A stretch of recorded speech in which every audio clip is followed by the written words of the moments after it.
bespoke radio for the masses. Headline edition, July 8, 1947. The Army Air Forces has announced that a flying disc has been found and is now in the possession of the Army. If the game is rigged, change the game. Game changer. I occasionally think how quickly our differences worldwide would vanish if we were facing an alien threat from outside this world. This is Fade to Black with your host, Jimmy Church, on the Game Changer Radio Network. Good evening, Fade to Black. How you doing? Today's Wednesday, June 28th, 2023. I'm your host, Jimmy Church. Let's do this, man. Old school. Tonight, Christopher Garetano is with us, and I've titled the show A Haunting We Will Go, and I'll explain all of that in just a minute. I want you to help support the show and all of our hard work that we do putting on live shows 4 days a week. Been doing this for 10 years. And to help support the show, get your Fade to Black t-shirts, get a Game Changer membership. The links are below. Go and do it and become a Fade or Not today. All right. Christopher is with us. We're going to be talking about his first feature-length special. It's called A Haunting We Will Go, of his new series. His previous travel and Discovery Channel series, A Strange World, and the follow-up to the documentary, which was amazing, Montauk Chronicles.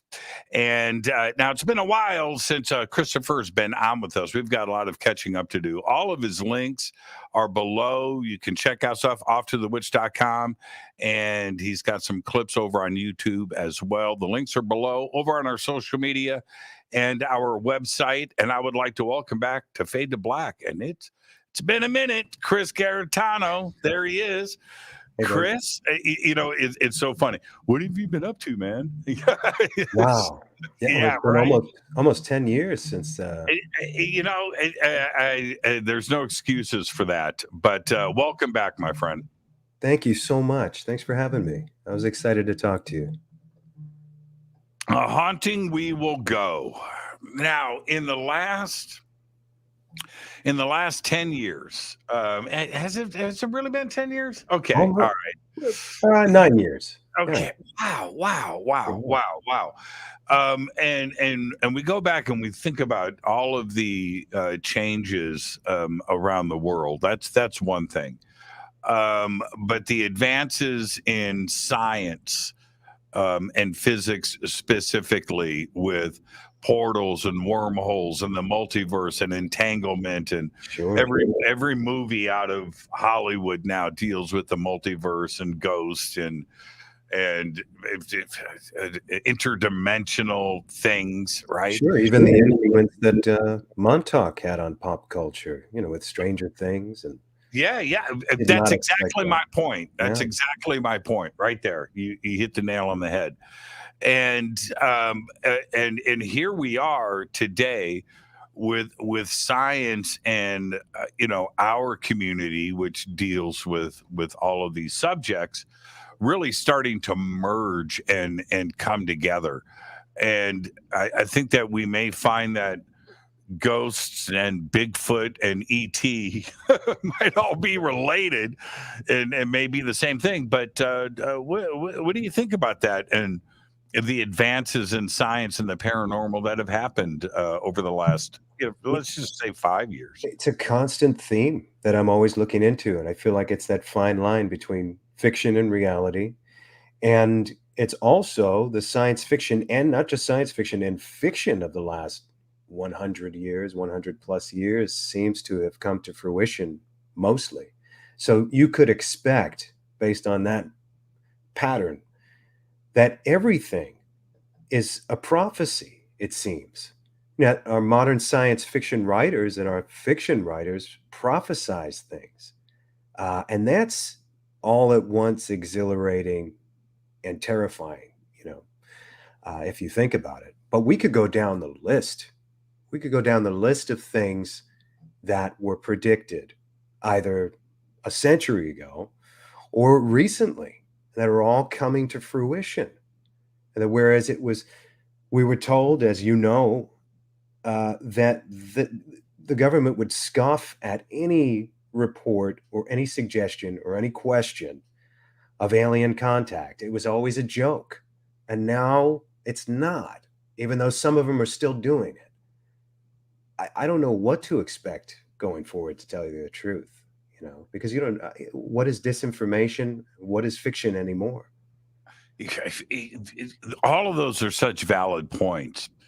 And I go back to, and the reason why I say it all may be connected, Giorgio Tsoukalos on this program said something once, and I have quoted him probably 100 times since. I use his quote all the time. And it's this. He says, man, Jimmy, the event happens that everybody talks about, right? The flying saucer lands on the White House lawn. E.T. comes down and starts yapping. And we find out that we all were wrong, right? And just, think about the heaviness of that, right? Because in most instances, we truly don't know. And the other part is forever the government teased. I know just anybody on the fringe, whether it's how the pyramid was built or contact with ETs or ghosts and the paranormal or whatever, right? That were crazies. And now we're not. It's like, Right. I would have never predicted this situation that we find ourselves in, would you? No. Speaking to Al Bielek and Preston Nichols way back, they'd said things that came true. And I watched that, just like you did, unfold from the time they told me, which I said, okay, a crazy old man, tell me a story. At that time, that's how I felt. But they predicted a lot of things that came true. And I'm trying to still to this day figure out what the source is if it's not what they say it was, meaning their own personal experience. So I'm reconsidering a lot of things. It also makes you look at fiction differently. Like, for instance, I thought that movie Signs by M. Night Shyamalan was cool, right, when it came out, but I didn't really think much of it after. And it's like going back and re-examining movies again, especially with what we know is going on now. It puts it in a whole different perspective for you. And it makes you wonder who knew the whole time, even in Hollywood, and who didn't. Did Steven Spielberg, was he aware of this? Because I know he was obsessed when he made Close Encounters. And then he said later on he figured we would have evidence by now. And then a few years later, that perspective must have changed, completely. And then, of course, in the advent of artificial intelligence moving exponentially to the point where next week we won't know what it's going to do, where it's going to be, has totally inspired Jim Cameron to write a new Terminator film. So I don't know, because some of this is really scary for those of us that saw those movies and realize it's prophecy, or read those books, all those Philip K. Dick novels. I don't know what to expect. I mean, yeah, you bring up like 5 great points. So maybe we'll address all of them. Philip K. Dick, let's start there. That's the last one. When he did that presentation, I think it was in French, and he had a translator. So I think it was French. If I've got it wrong, I've got it wrong. But anyway, so he's speaking. He's got a big room full of people. There's probably 500, 600, 700 people there, all listening.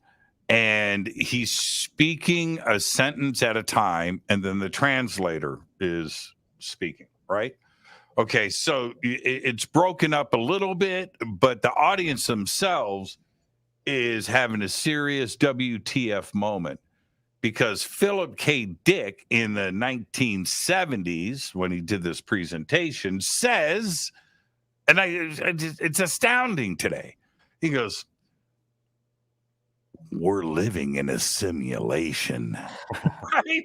And either the translator goes, da, da, da. And let me tell you why, translator, right? This. And he lays out this scenario. And here we are in 2023. And one of the main topics of conversation in physics and the CEOs of Silicon Valley, corporations are talking about this.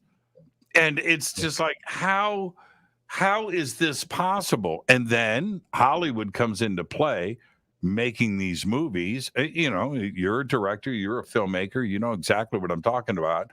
And they desensitize the public to this, right? Sure. So Yeah. if let's say we're living in a simulation.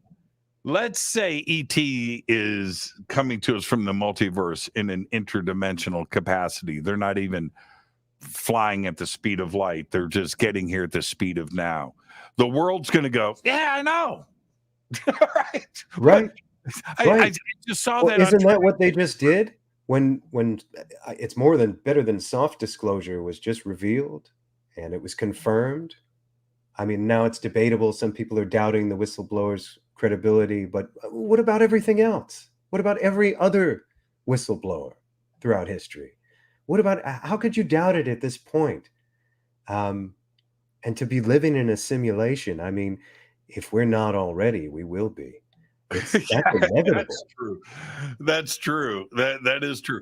What do you make of? I want to talk ghosts tonight in the paranormal, and Sure. And that's what we will do. But The Hill. I'm just gonna pull up the headline for you. This just came out. Oh, please, Jimmy, don't make this too far down. Okay. All right. Let me. The Hill just came out with an article, and it says,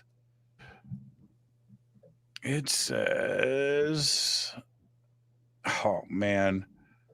Okay, the bottom line is they are doubling down on, here it is right here.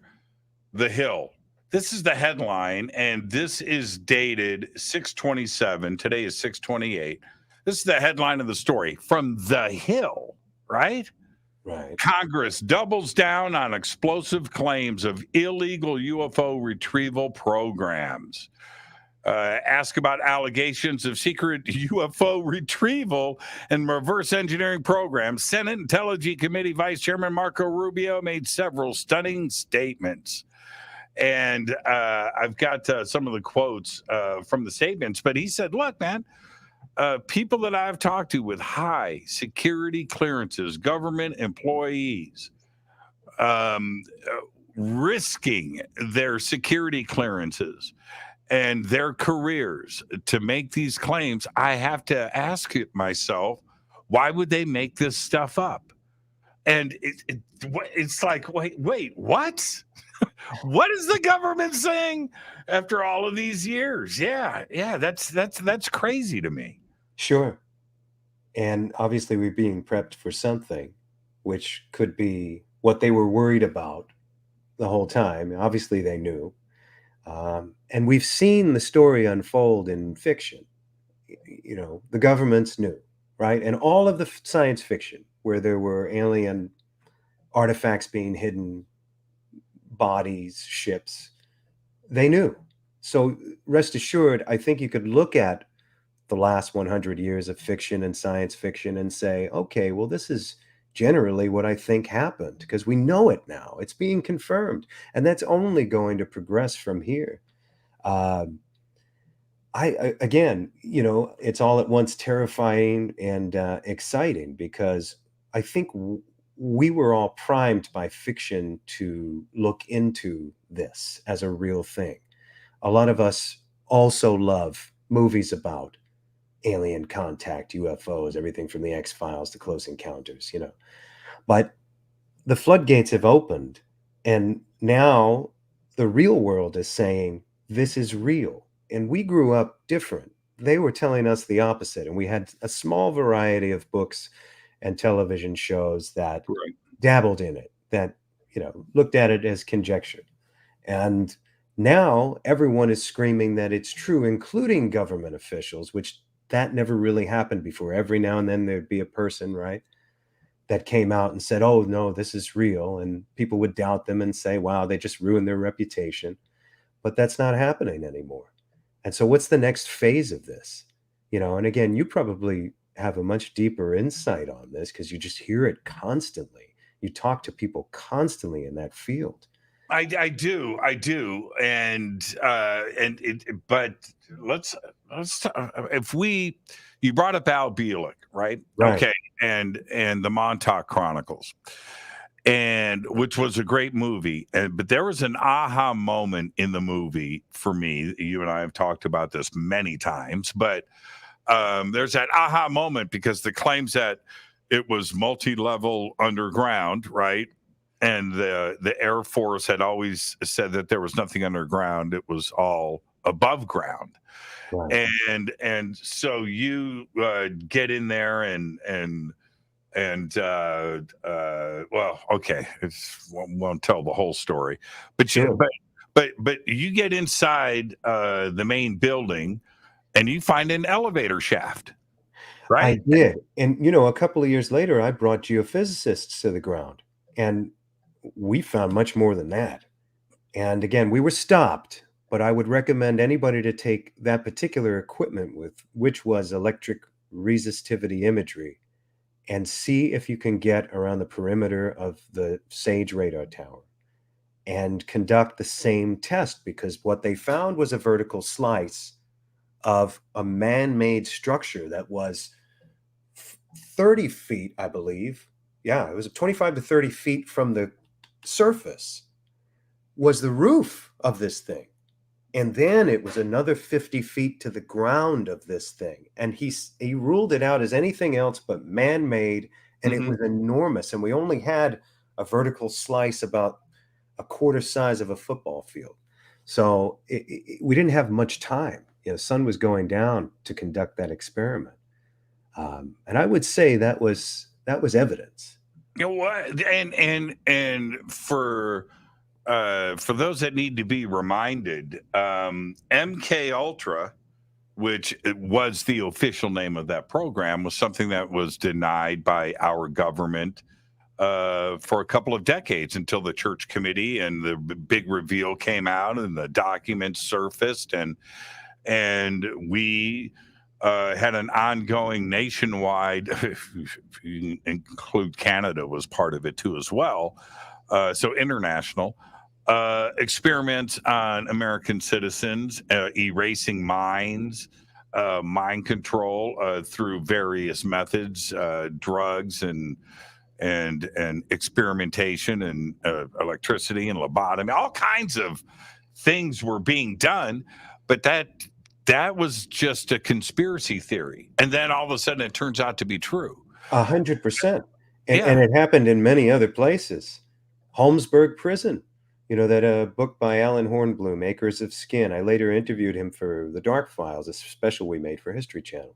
And he said no, because my two co-investigators at the time, one was a big skeptic, and he said, well, this was just a horrible cosmetic experiment. And he said, no, let me correct you for a second. I already proved that there was a mind control experiment here. And he went down into the details of the drugs that were used on the prisoners.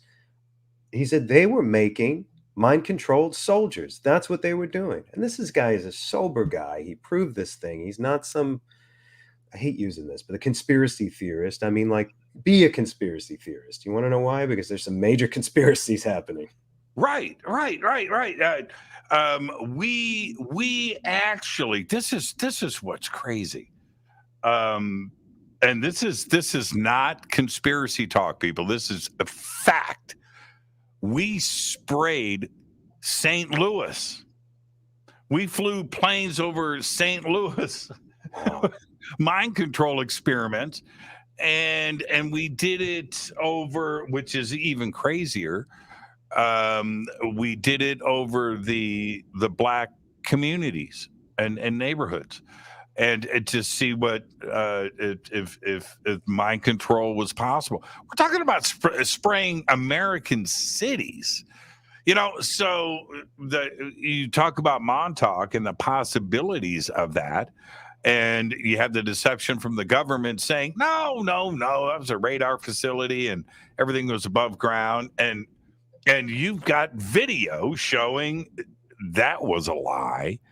So 100%. what else? What else are we dealing with here? And it's really funny to see this flip flop coming out of Washington D.C., Congress, the Senate, the Hill, and of course the Department of Defense is now part of this too as well. It's insane. Sure. And more will be revealed as we go further. But I think there were some very strong points of evidence that were obviously tried to get rid of them. And then there was the security over there was ridiculous because they wouldn't even let us near the base. And then all of a sudden, the U.S. Army Corps of Engineers show up on a winter day for the same time we were bringing the geophysicists to the grounds. And there was it was almost like a mock operation. And we kept asking the scientists, what exactly is happening here? I don't know. I'm just a botanist. And they were drilling and keeping us away from the perimeter of the base with the electric resistivity imagery. And they knew with that equipment, we'd be able to see underground. All of the above doesn't matter until you can prove there's a big structure there. Once you do that, then everything else can be looked into. So there was no reason to sit there and talk about reptilians and all this other stuff because let's prove there's a base first. I think that's I don't want to say easy, but that's the easiest thing to do as long as you have the right equipment, which very few people have brought that equipment there to see, because that's the biggest denial. They said that there was no structure underneath the ground at all. And there is. There really is. Yeah, I'll never forget that elevator shot. What? What? Sure. Now, swinging back to this, how everything is connected. There has also been suggestions from.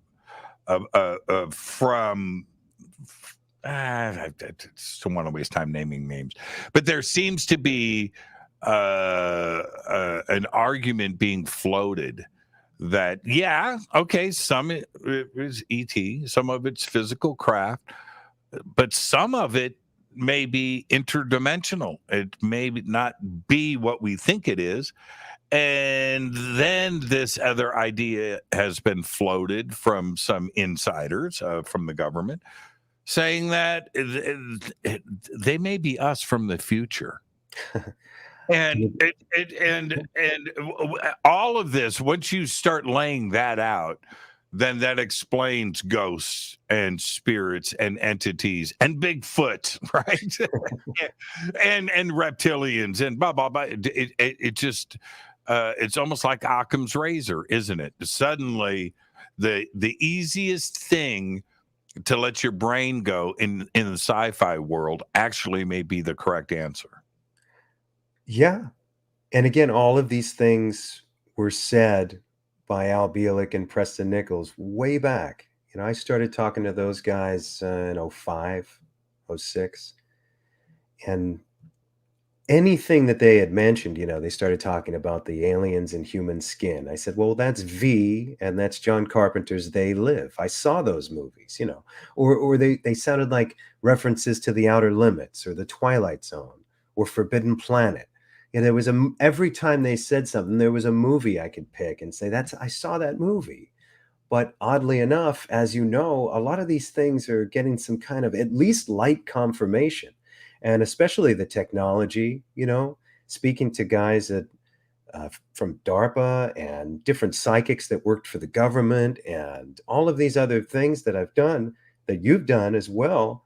These are confirming all of this fiction that we grew up with, and all of the stuff that people say is isolated only to fiction is actually very true. At the very least, our governments have experimented with psychics. And there are underground bases, and there were experiments on people, mind control experiments. And now there's confirmation of the alien contact and the ships that are being found. And yes, that's been concealed from us for a long time. Well, what else is there? At this point, I'm ready to believe anything. You remember, speaking of Spielberg, it's not a Spielberg movie, but in Independence Day, right? So they're on Air Force One, and that famous scene that the Air Force and the Pentagon didn't want included in the film, right? That famous scene. Well, we're going to go to Area 51. It's because that's and what's his name comes up. That's where they got those alien ships, those alien bodies, and Bill Pullman goes, the president. No, that's just a conspiracy theory or whatever. And what's his name? Because, well, sir, that's not entirely accurate. Exactly. Right? And it just lays it out there. And now that was confirmation about Area 51. But here's the crazy part. Before 1994 and Independence Day, they were still in denial that that base even existed. Sure. But we know it does. And we know it did. And now all of these other confirmations, like I was saying earlier, should force people to re-examine this a bit. That yes, these things have been concealed from us. And yes, they're probably... Why would they let the man passing through, the president, know anything? Why should he know anything? Obviously, there's a lot of information being concealed from the man passing through, whether it be 4 or 8 years. Even though they claim they have access and the greatest clearance, I don't believe it. I don't believe it. He's passing through. Yeah, everybody else has a career. Sure. Right? They're on a program that's lasting for decades. The administration comes and goes every 4 years, 8 years if you get reelected. And then you don't worry about them anymore. But the programs themselves and the knowledge of that continues. And that's I think that's the issue that Congress and the Hill and the Senate right now are facing. They're supposed to, right? If you're the chair of the Senate Intelligence Committee, I think pretty much you're supposed to know everything, right? I mean, Perhaps. How do we know how it's configured? It could be completely different than what we're seeing or what we know. Apparently that's what they're finding out. Now, we've said that for a long time. Sure. They're finding this out firsthand now. And what's, kind of like that moment on Air Force One and Independence Day. Sure. But my question is, why is it being revealed? Why? What are they prepping us for? Why haven't they just kept it concealed like they did all these years? What's your theory on that? Perhaps because of technology and the advances in technology, the citizens just know far too much because of the internet, because of the way we communicate with each other and all of these independent investigations, that it's coming to a point where we're going to find out one way or another. And perhaps they're just trying to get us ready for it. Or maybe they know something that we don't. Maybe there's something approaching. Maybe something's on its way and it's about to reveal itself to us without their protection. They can't stop it. So maybe they're prepping us for it. I don't know. And I've thought there's like 3 scenarios that would cause that. There's hundreds of them, but there's like 3 that come to mind. One, they know of an event that's about to happen, right? They're tracking the ships and they've been told that here's the date that we're going to arrive. Okay, so that's one scenario, an Independence Day type moment again. 2, some documents have disappeared. They know that there's a flash drive floating around, right, with a terabyte of SSD, right, information on it, and they know that. Or the third thing is a whistleblower. And it's not going to be through a data dump, but it's going to be through somebody else, and that is something that is out of their control. And it's not like you just said, right? All of these situations are out of their control, and so therefore, right? What would be the mitigating circumstances for that? Showing that disclosure. This drip, drip, drip. The prepping of the softening of the blow, right? Ripping off the Band-Aid a little bit quicker. It could be anything. But I would bet on one of those three.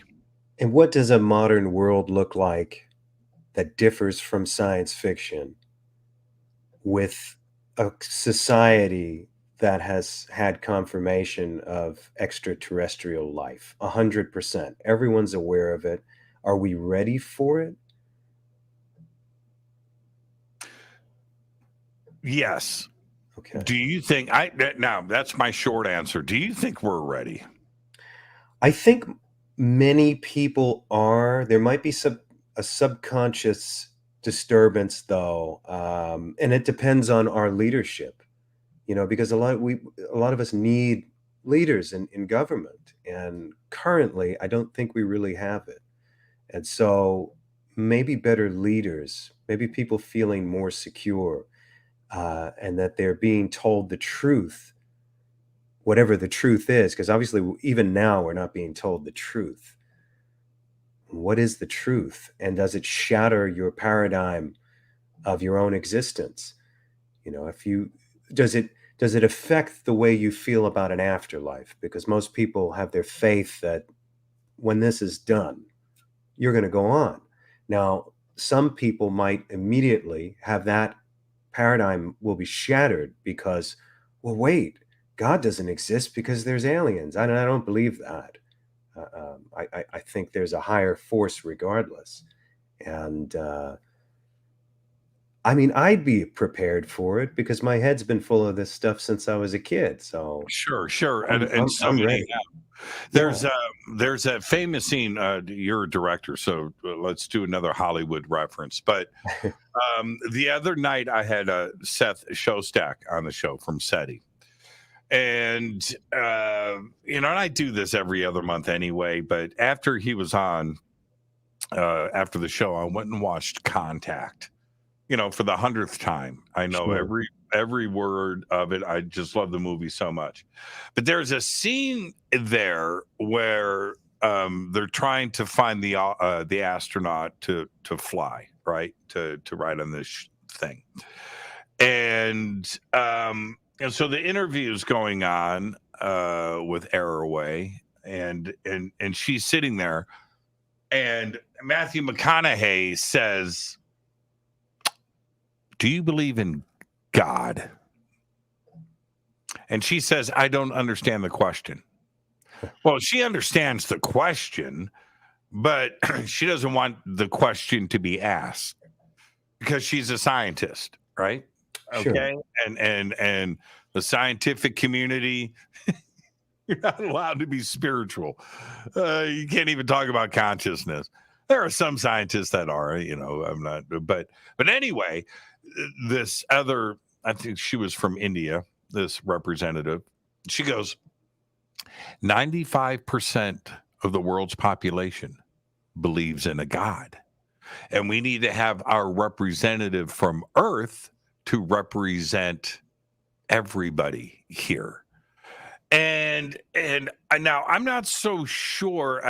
But that's the number that Carl Sagan and that they chose for Contact. Okay, 95% of the world's population. But I would think that that would come into play. But then if God created the universe, then he created aliens too. Sure. And wouldn't religious leaders be allowed to have a position and a statement, and they wouldn't have a choice but to say something like that, right? Sure. If your consciousness and your intelligence is elevated, I'm sure your perspective on God is a little more advanced than simply blind worship. And that's, yeah, I mean, I have a very different perspective. I believe in a higher force. It just can't be so simplified. And I, of course, believe aliens and AI included, you know. Mm-hmm. However, something very strange about the AI, because I've been paying attention to how fast it's advancing, and I wonder sometimes, is there an alien consciousness working through that, replicating us, watching us? Because the way the AI art programs work, or even I haven't used them, but I've read about them, or the writing programs, or anything, it just seems to be learning about us through it. And my science fiction brain is saying, oh, could this be a nefarious alien, for what we would perceive as nefarious alien consciousness, learning everything about us through these programs so they can imitate us? Eventually, you're going to be able to type in a few words and there'll be AI movies with actors that never existed before. I mean, I think you can do it now. It's just a little wonky. And I wonder what is driving that? It's just a fake consciousness created by humans? Or is it a vessel that we're allowing a consciousness in? Is it these ideas that we have, these ideas that humans come up with to build technology, where are they coming from? Could it be something from so far away as putting this in our heads so we build certain things? Because it doesn't You seem only very have to, natural. you only have to give a human an idea. That's all you got to do. That's what science fiction has done, Sure. right? You give people an idea. You know, let's fly to the moon and let's write a book about it in 1900 or whatever that book. You know what I mean? So let's figure out how to get to the moon, right? Dick Tracy and video watches. A video watch today is so mundane, Sure. right? Right? I mean, you can literally just imagine 30 years ago. Hey, man, I'm going to watch Godfather Part 2. I'm going to be over there in the corner.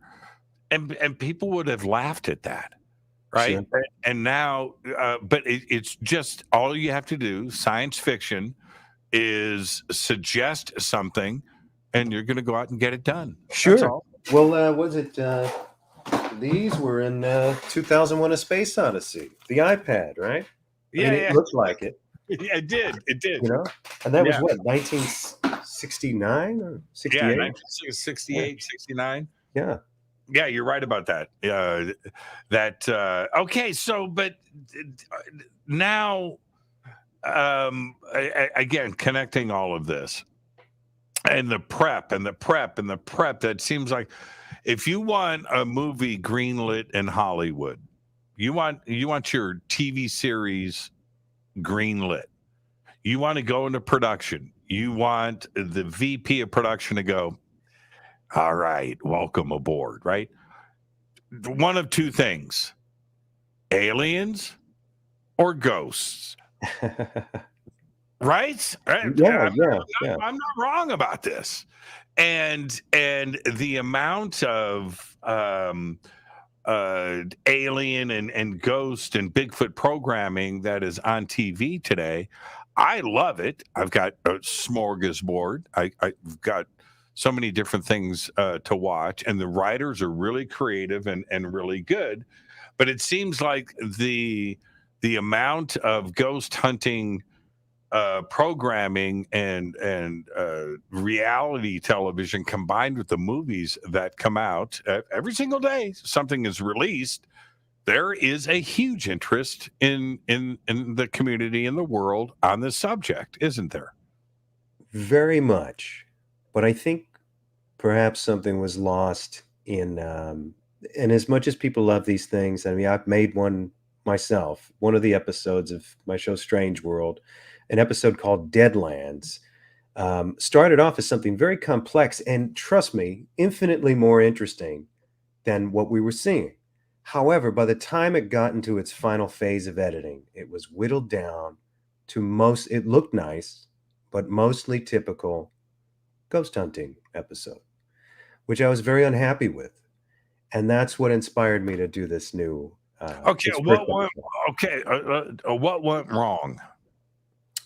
So there are there's common denominators amongst every ghost show, is that they're going to build up a false cliffhanger, okay? And false cliffhanger meaning it's just before the commercial break. They're going to tell you when this commercial is over, you're going to see something. Well, you come back and you don't see it. Okay, whatever this thing they were building you up for. Plus this word, this shady word, evidence. Evidence, right? Evidence of the afterlife. You're going to show me in 5,000 episodes of this show? No, you're not. And so why promise those things? That's the first question, because one of my co-executives on Strange World said, why are you so upset? I said, because you know what my original idea was. Okay, so what are you going to do differently? And I said, I'm going to answer that, but I'm going to make it on my own. And so the first episode of this new show is my answer. Now I want to go back to the things that inspired me way back. Let's go back to childhood, because the first things that I heard as a kid were family ghost stories. I had a cousin that died in a car accident, and my mother's cousin. And that was powerful, because I remember the night the phone call came in and that she passed away. My mother, a month later, had one of her sweaters, and it was the dead of winter, and all of the windows were shut in the house. This is New York. It's cold. And she is trying on Cindy's sweater. Her door slams. It gets freezing cold in the room. And so I'm growing up with that story. Also, I'm growing up with probably the most famous real ghost story in modern times, which was the Amityville Horror. Only 10 minutes from my home. I knew it was real. The destruction of family, the tragedy, the Ron DeFeo, I mean, serious tragedy. He killed his baby sister. He killed his older sister. He killed his brothers, his mother, and his dad. Everybody in one night with a shotgun, under some mysterious circumstances too. And there was a lot of speculation. And you can say who doubted what later, but I can tell you what I believe and what I don't. So all of these stories I grew up with, so powerful that I feel like that power, if you can imagine as a maker, how do you put that into a show? And so the way I pitched that episode was that answer. And the way I'm making Haunting We Will Go is that answer. It's going back to the strength of those traditional ghost stories. It's leaving out the false cliffhangers, but I want to give you something else. Yeah, there's some ghost hunters in there, but I address them differently. And we're never promising anything, because that's not what this is about. It's more about that strength of storytelling and contemplation and discussion. And it's a very honest look at everything. And then, of course, it's done in my filmmaking style, so it has a strong visual imagery as well. But I approach it in that way. And that's how I pitched the whole show originally. And I would say it was about 70% of my vision, Strange World. And now I'm making, each of these episodes is very different. I have another one that's in killer gators in Florida, because I grew up in New York with urban legends of gators being flushed down into the sewer systems. And there's some truth to that, by the way. But now living out here in Florida, I live in a place where there are people being eaten by gators. That's a very real thing. Someone walks their dog and you can get eaten by this prehistoric beast. That is fascinating to me. So I explored that thoroughly. That's in the second chapter. But a Haunting We Will Go. I laugh because actually I laugh because that was funny. I've spent a lot of time I'll be in Florida next month, and I go out to Florida a lot. And so I'm in the backyard of Billy Carson's house, and he lives on this lake, and in this neighborhood that's got a man-made lake. I'm like, any alligators? Every day. And I just kind of backed into the house and was like, well, but that's part of the reality. And it seems like every day there's somebody in Florida is pulling their head out of the jaws of an alligator. And so, but now when you like this episode in Strange World, the changes that were made, is it because the production company wants to tone it down, or was the production company going away from your stuff because it was too much for people to handle? I'm not sure because we stuck with my stuff for the most part. The problem was I had pitched these strong episodes and the strength was there. You can even see the audience's response. The strongest episodes that retained were the ones about AI, mind control, things like that, because we didn't really stray from that path. Whereas like James Dean's car story could have had a very strong conclusion. However, they gypped the audience in the end because I wasn't the editor. I had meaningful creative consultation in editing, but in the end, the audience was gypped because they built up to this climax, and then we ended up using EMF meters to measure a curse. And that's fine. Let's give it a shot, but I don't think we were qualified for that. What we were qualified is asking questions, doing an investigation, finding more pieces of this car that disappeared in the 60s, you know, and find out what happened to it. And we got really close to find out where the rest of the car was. And James Dean, of course, he died in a horrible accident in a brand new Porsche Spyder. And there was a lot of mysterious circumstances that followed. People died in that with pieces of that car in their cars. People had accidents after. Some things were embellished, but some things were very true. And then the car just disappeared, and we don't know what happened to it. Well, wasn't it parted out? Like somebody got parts of the motor, somebody got some of the suspension, Yep. some of the body parts, but everybody that used a part on that car had a very bad day. In a few cases, yeah, somebody died. Yeah. And but George Barris had the chassis, and that disappeared. That Right. was being moved from Miami to Washington, D.C. And when they got it to the weigh station, there was nothing in the truck. And a lot of people speculate. I know Lee Raskin, he's a James Dean biographer, said that he believed that George Barris just got rid of it. I don't think so. I think the guy really believed the car was cursed, if that's the case, and that he made it disappear. That would be the only reason, because why would he mess up the chance for him to make more money off this thing? That's how he was money-minded. He was taking it around to sideshows as James Dean's car, you know? But that was one of the episodes, and I got to talk to Lee a little bit further on. I do these Audible documentaries every week on Off to the Witch, really try to frame it out in that way in the beginning and everything, and it has these monologues like a documentary. And Lee really elaborated on two of those episodes, and I don't know if I'd go back to that subject matter, but I don't mind tackling some broad stroke subjects that I feel maybe we lost our pathway with. And that really hit me as a kid. And, maybe I don't know what I would lend about the UFO thing right now. I'm just waiting and watching. But there are a lot of other things. And that's why I figured I could go to ghost stories for a second and show the audience something they haven't really seen yet, or perhaps it would be familiar to the strongest things they grew up with. Because the ghost hunting reality TV is just so repetitive. It's the same episode every episode. It is until I love that stuff. I do. But I also like fast food, right? I do mean, too. you know what I mean? And it's kind of like the fast food version of, just occupying your time for a minute and you can do it. But a guilty pleasure, right? But when you go on your own little ghost hunt, like I have for TV, and something happens, for real, and have had like 3 or 4 strange things happen on camera, right?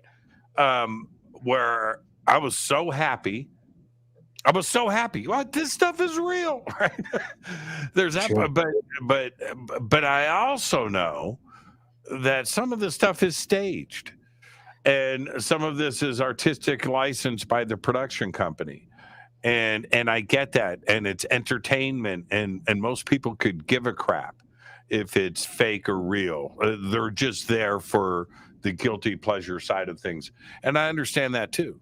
But I've had the experiences happen, which shows me, I don't know if it's interdimensional, it's a parallel world, if it's a spirit of somebody that's died, and you go back to folklore and mythology. I don't know if it's any of those things. I don't know what it is. But when you experience it for yourself, you know now that there's something going on. We just don't know what it is. Sure, and these questions are all worth asking, and I address them.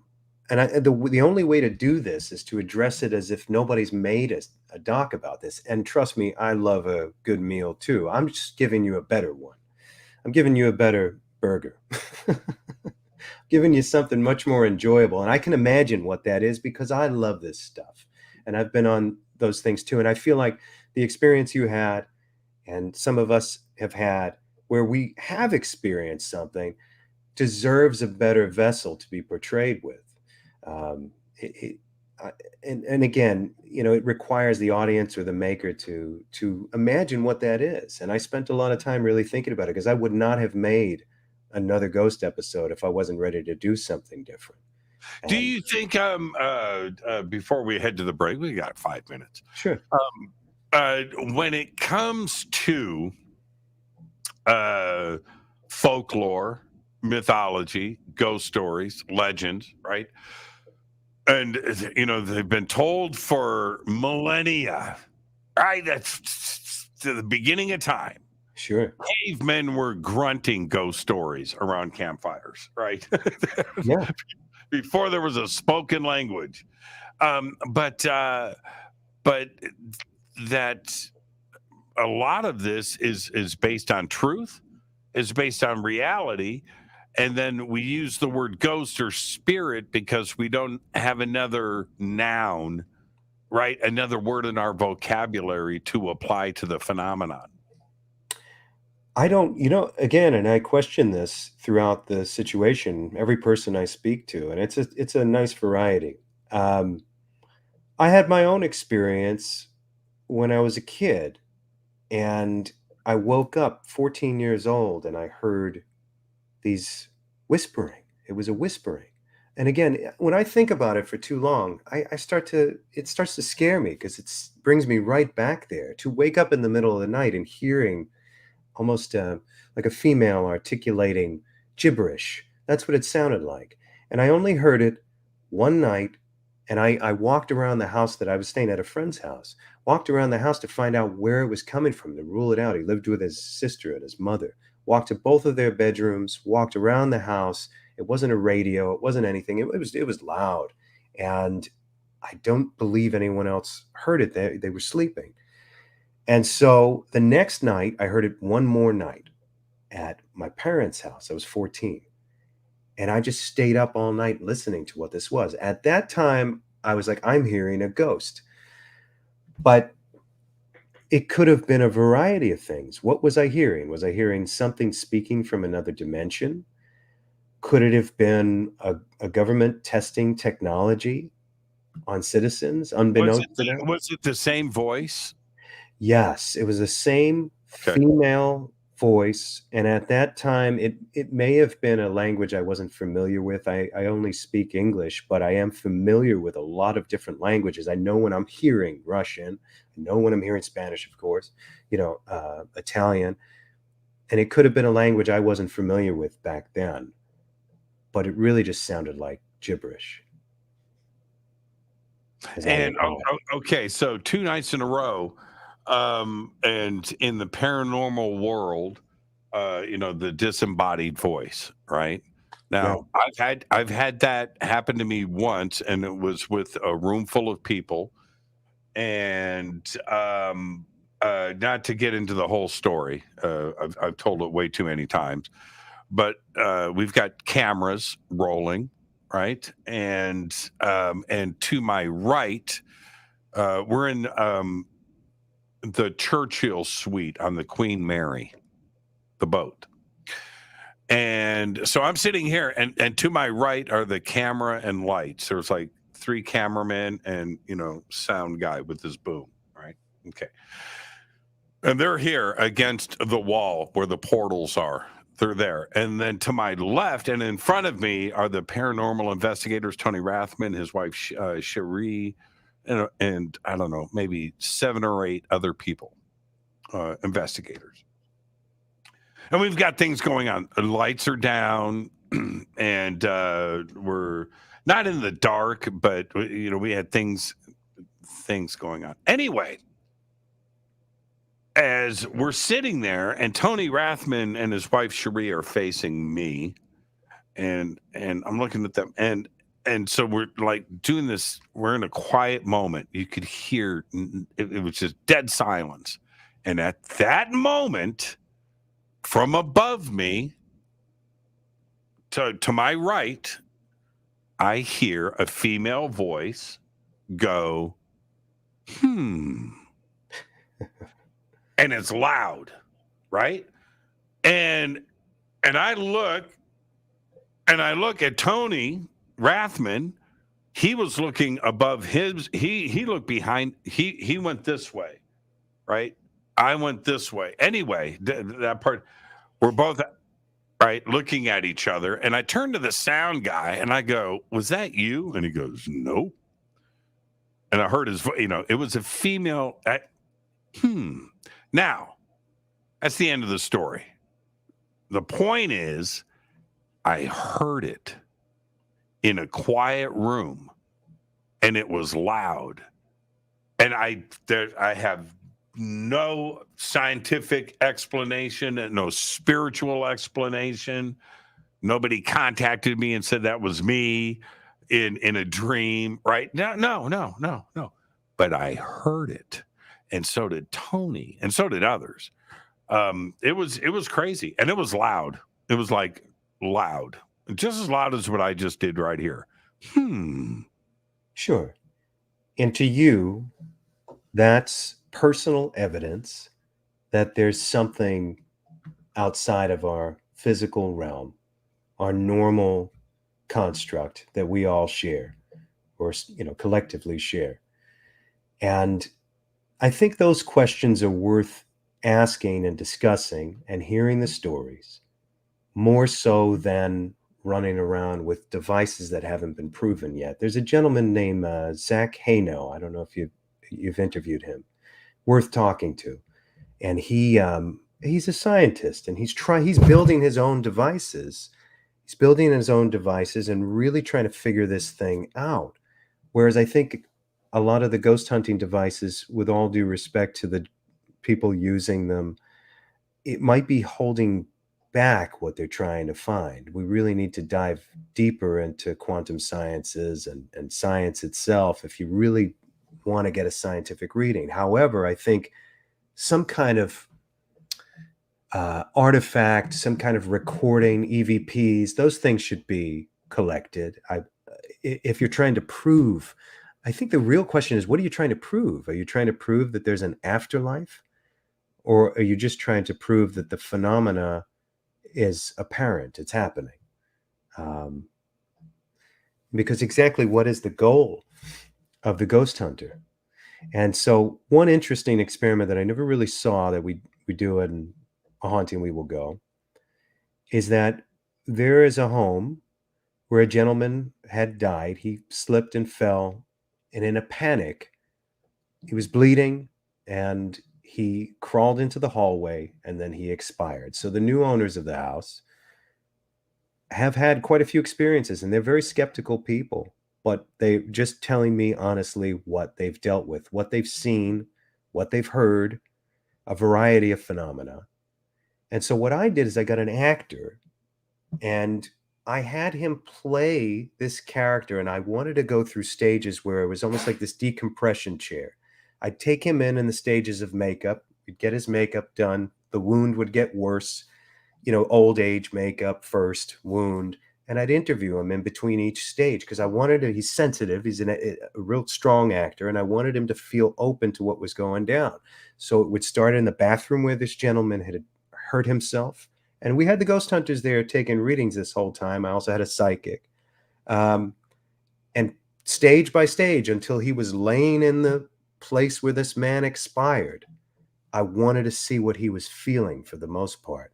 And we had a traditional seance in the house. So I kind of broke out every possible angle, but I always wanted to approach it fresh. And that's really not the main thread of it all. You know, like it's there. And I know that the audience would want to see those things. But how do we approach this with fresh eyes? And I'm running through it quickly because I really just want them to see the show. Well, so at the stages, electronically, were you getting measurements? We were. And there were other phenomena occurring as well. And again, I wanted to keep this open. There were two psychics in the house, a medium. We had a seance where she was a trance medium, and allegedly this gentleman spoke through her. But all the while, it's funny because the owner of the house, who you'll see in the show, he, regardless of his skepticism of the ghost hunters, the medium, he was always saying, I don't know what it is, but it happened 100%. I don't know what to make of these devices. I don't know what to make of the medium, but I can tell you right now that these things happened. And what those things were one of the things was there was a door that would shake on its own. Then his wife saw an apparition in the mirror, saw this man because they had asked neighbors, what did he look like? You know, and they described him. He's heard whispering in his ear.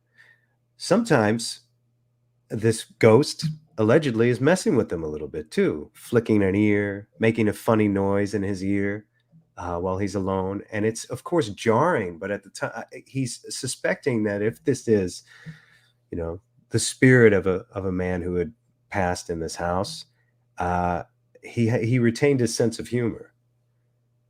You know, he's messing with people. I recently moved. It's been I'm just going on my third year now. Moved into a house. Okay, so I live in this home now alone, and it's haunted. All right, now it's not an old house; it's a newer house, and it's not a small house. Okay, it's not small. And I say that because I hear stuff from the other side of the house all the time, upstairs, downstairs, things. And it's too much of a walk to go and investigate. That's the first thing, right? But and it would be exhausting if I was doing that, you know, up and down and around and things. But I've learned to live with it. But some of the crazy stuff that has happened, and I'm here to tell you this. Okay. So I'm going to pull. I'll put it back, but I'm going to show you something. I'm going to move this camera against this wall. Okay, you see that "I Want to Believe" poster? I do. Okay. That is thick, and it's mounted. It's thick. It's mounted on foam core. It was done professionally, and the hook on the back. This is done at a framing store. You know how they mount hot press, you know, and mount it to the foam core and do this thing. They did a great job. And on the back of that poster, they mount this, and it's about the size of a credit card. It's a hook, right? Okay, and then it's got this adhesive thing on the bottom, and about the size of a credit card, right, with a hook on the top. Right, and it's about as thick as a credit card. Okay, it's a big, thick, professional thing. It's mounted.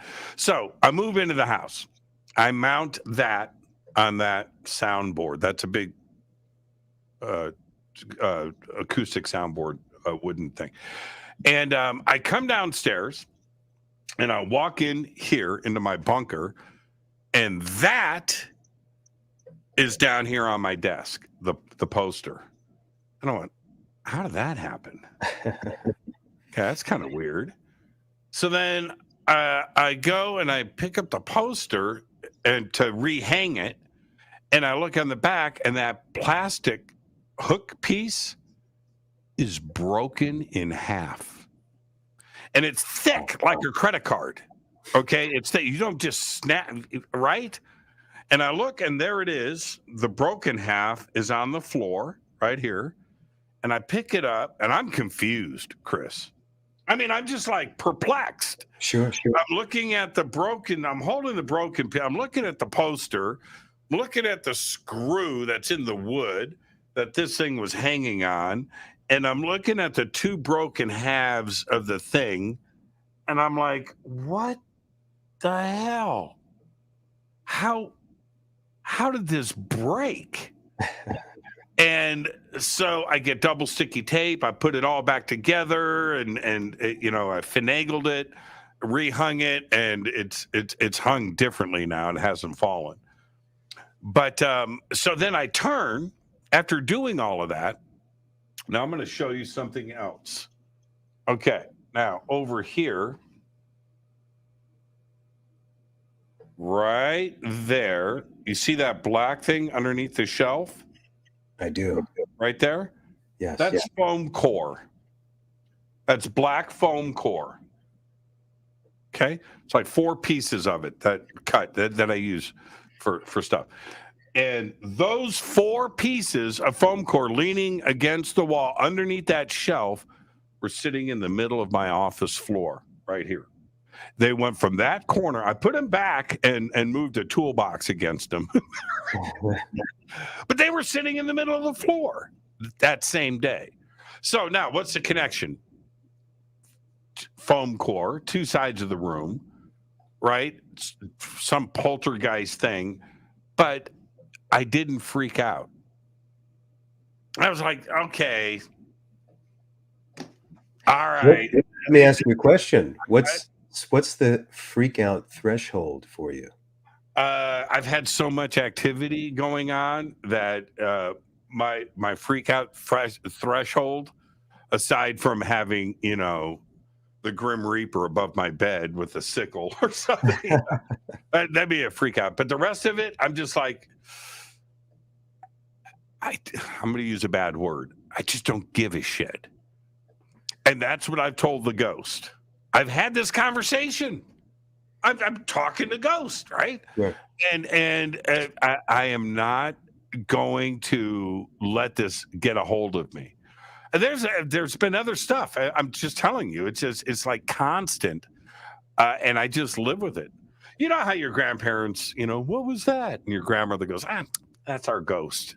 Well, that's where I'm at now with this. Sure. Just, what's your freak out threshold? So I've heard so many stories about how an entity or a presence can affect you psychologically. And so let's say, and a lot of these scenarios have been blamed on this kind of negative energy dynamo that occurs. Some murders even. So they say, and I saw this first on, I think it was Unsolved Mysteries a long time ago. And it was about a young couple that moved into a house, and they were fine before that. They were getting along fine, and they couldn't explain the sudden shift in their behavior toward each other. And so it really, when you're in the midst of it and you're in middle of a dark cloud, as it was described, it's somewhat difficult, very difficult to perceive it because you're in the middle of it. And so they go from 0 to 100 in their fights and tearing at each other's throats and literally ready to kill each other. They're not the loving couple that they were a very short period of time ago. And so I think it was the husband that realized, wait a second, don't you realize there's something happening here? At least this is how it was portrayed, and they were interviewed that way. And so it turns out that, or at least it's suggested, that there are these amorphous energies that exist within a structure in a home, and that they could affect our behavior. And I'm not saying don't take responsibility for your own actions, but if there's a sudden change in behavior, And let's go back to Ron DeFeo for a second. Yeah, a lot of people say, oh, well, he was a junkie. It's like there's a lot of junkies that don't blow their family away with a shotgun. Right. Something else. It's possible that house was haunted. I know the lawyers were arguing over money, so of course they're going to disgrace the next person and do this. But the fact is, something made this man behave the way he did. I'm not saying 100% it was ghost or demonic possession, but what is perceived as a demon, what is perceived as something that negative that can influence a human being, possess a human being, I think that would be my threshold, where you just have a bad feeling. I've been in places that were haunted as well, and it takes a lot for me to really have that bad feeling. But that bad feeling, for the most part, is instantaneous. If I walk into a place and I have that bad feeling, I'm not sticking around. And there's some cases that the Black Hope haunting in Houston, Texas, it was a hamlet built over an old slave cemetery called Black Hope. But they disregarded, just like in Poltergeist, they disregarded the headstones, they disregarded everything, didn't move the bodies, built these nice houses over, and people started dying. But they were seeing things and they were hearing things. And then all of a sudden, a 30-year-old woman dies of a heart attack. And then another guy gets a horrible disease. And I know that's life, but they knew, coupled with the apparitions and everything they were experiencing there, possessed somebody to go into the rose garden because I think they saw the apparition of an old man, or somebody said that mark on the tree is where someone is buried, and they found bodies. That kind of thing is what scares me. That would do it for me too as well. I've got to take a break. We just blew past it by 12 minutes. Our guest tonight, Chris Garetano. That's what you get into a good ghost story, man, and you lose track of time. We'll be right back. Chris, stay right there. This is Jimmy Church of Fade to Black. Please visit all of our sponsors. We're taking a quick break here. All of the links are below. We'll be right back.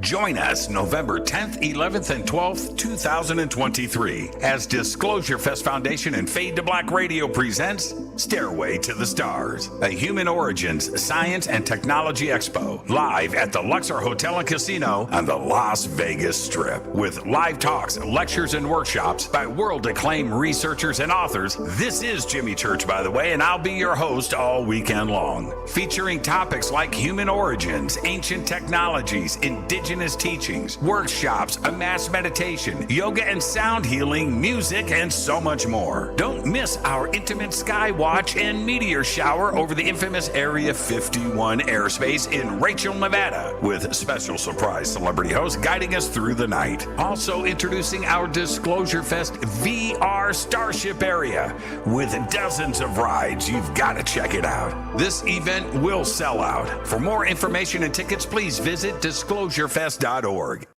The secret is out. LifeWave's X39 is the reason why I have got my vision back. This is Jimmy Church of Fade to Black, and you need to go straight to healingworksnow.com. That's healingworksnow.com. Works with an X.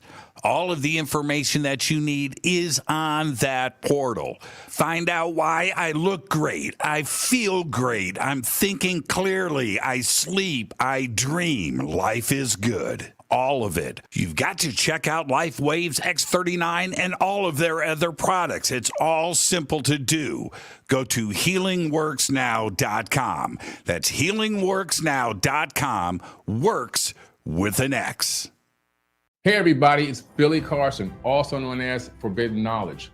I want to talk to you about a very special event coming up July 30th, 2023, the Forbidden Conscious Awards. We're going to honor people who have been contributing to the conscious community for decades. People that you know and love that have helped you get to higher levels of thought and consciousness and awareness. It's going to be a live in-person event, but seats are going to sell out very fast. You want to make sure you're there in person, and guess what? You can help vote for the winners. Voting is available on forbiddenknowledge.com, and the categories are going to be social media influencer, podcast/radio host, TV host, actor, director, producer, entrepreneurs, health and wellness, philanthropists, authors, field researchers, archaeologists, space anomaly hunters, and of course, a Lifetime Achievement Award. I'll be your keynote speaker that night at the Forbidden Conscious Awards. We have celebrity guests performing. We'll have a halftime show where we're actually going to perform music for you. And don't forget about the pre-event mixer, where if you buy a box seat, you'll be in the VIP section, and you also have private access to a VIP mixer with celebrity guests. Shake hands, break bread, network, and then walk the red carpet with us and take amazing photos. It's gonna be a night to remember. You don't wanna forget this. Make sure you hurry up and get your tickets because they're selling out very fast. I wanna see you there. Forbidden Conscious Awards 2023. River Moon Coffee, makers of the Fade to Black blend. Truly the best coffee on planet Earth. Just visit rivermoonwellness.com or their Amazon store. It's all simple to do. You can check out the Fade to Black blend, the Game Changer blend, or any of their Black Moon Wellness products. It's the only coffee I drink. It is the best, and it's Doc. Again, rivermoonwellness.com.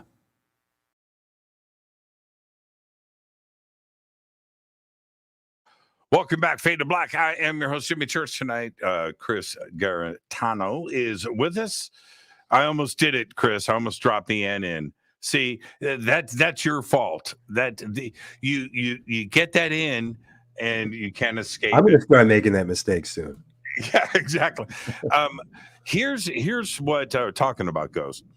Here's how here's how I deal with it. I'm in bed. A noise happens, right? And I literally say, I'm not going to get up and look. I say it out loud.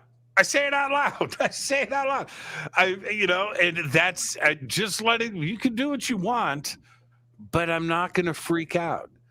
And I wonder if that is the catalyst to stop a haunting, whereas your fear might increase. Like I was saying earlier, this amorphous energy, does it feed off of your own fear? Does it grow stronger? And there is some philosophy out there that is what certain people believe. You know, speaking to Barry Taff and stuff like that, it could be a projection psychically.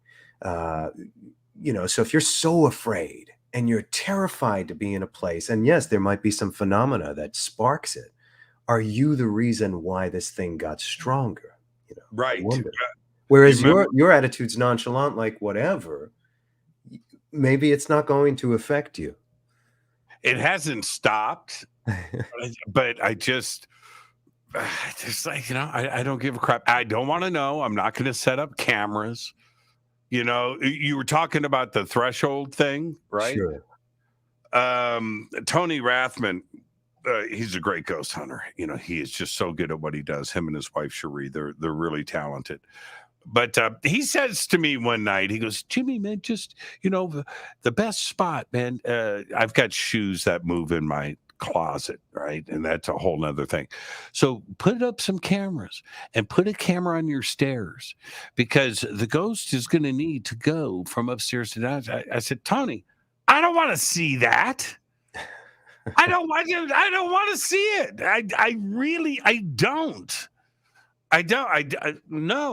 No, I don't want to know. I don't need that. I don't want to, the shoes that fall in my closet, which is constant, man. They're in the middle of the floor, and I pick them up, put them back. The deal that I've made is the shoes that fall, I guess you want me to wear those. So I will wear those shoes that day. Right. So you're cooperating. I'm cooperating instead of, like freaking out. Now, if I put a camera in my closet and I see the shoes fall on the floor and move out and I see that, I'm going to lose my mind. Right. So, no, I don't need to see it. And I guess in this case, this could be fun and benign. But as you know, especially, one of the most famous cases, the Doris Byther case, yes, there was something else happening there, and that is a threshold for anybody who's assaulted by we don't know what it was. a ghost, a demon, Is how do it we know? because look, the fear factor and everything else, and allowing your own? You brought up, I think you mentioned Forbidden Planet earlier. Uh, Yeah, the okay, monster from the id. that is exactly what you're talking about, Yeah, right? yeah, And how it's manifested from your fear, your id. I didn't even know what id was when I watched that movie when I was a kid, and I had to go and find out, sure. what the id was. Today, now that movie was made in like 1956, Yeah. right? Leslie Nielsen. When he wasn't trying to be so funny. Yeah, and he was so great in that movie. Anyway, and Cookie was amazing in that movie too. The whiskey. Anyway, the id, right? The manifestation, and I I could, because of things like Forbidden Planet and The Entity, right, and other movies like that, that warn you, right? Don't give in. Don't give in. And if you're weak at any moment and you're scared, and then it could be some type of entanglement, is something in quantum physics that allows this stuff to happen. Sure. And maybe that's why kids are so terrified and they claim to have been visited so much at that age. Their fear is so strong that maybe that's why they experience that level of activity. But obviously some adults have too, and they can have this deep subconscious fear of being assaulted in the way they are. I'm not sure. I don't think we've looked deep enough into it. And I think that's part of the issue, is that whereas I think someone like Barry Taff was truly looking into these things, we've lost our way a little bit with just devices and pastime stuff, where I think more interviews, more storytelling, psychological analysis with an openness to there might be something otherworldly happening, or we could be projecting psychically, we could be causing this. How else do you ever solve the mystery, because if we keep using the same stuff over and over again, it won't yield a different result, and we'll never really truly understand the result anyway. Well, if you look at, you have to question certain things. You bring up Barry Taff, Yeah, and through that era, from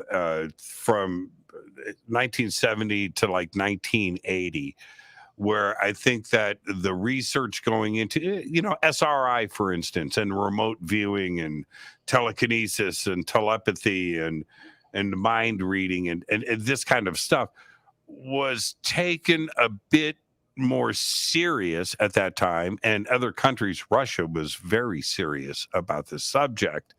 And that I think that all of us kind of have that gift. But if you look at remote viewing, or you look at communication, or a really good psychic medium, that we're talking about the same things with all of this. There's something else going on in the ether that we don't understand, with consciousness and entanglement, and it's going on at the quantum level. sure. And can we replicate it too? Look at some of the work of Michael Persinger, before he passed.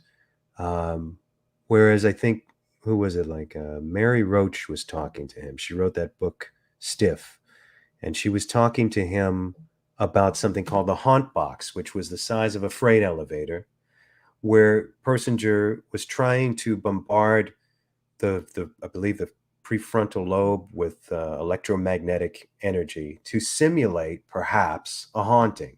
And some people did experience a phenomena inside the haunt box, because he felt maybe geomagnetic fields, electromagnetic energy could induce this phenomena. And I believe Mary was the one that asked him, well, is it that this is some kind of hallucination brought on by the electromagnetic energy, or is that opening up another level of perception in the brain? And I think his answer was interesting. It was like, I'm open to the latter. I'm not trying to prove that this is a hallucination. So I wonder if he was trying to find out exactly what was causing a haunting. What's the common denominator at a location? I know that in the one of the two locations in a haunting we will go, electronics fail. My cameras failed. I didn't make a big thing out of this, but I do talk about it because it's true. Devices fail at that place, and the owners have had many different devices within their own field that has nothing to do with ghost hunting that fail. Is there some kind of geomagnetic or electromagnetic charge underneath that location? And how could that be measured and proven? And is that a common denominator amongst most places that have activity? And could that be the conductor? Could that have an effect on children? I wonder how far this can be taken, you know? Well, Um, and how much are we aware of, right? Physically, how much can we sense? How much can we smell? How much can we see in this small slice of reality that we live in? sure.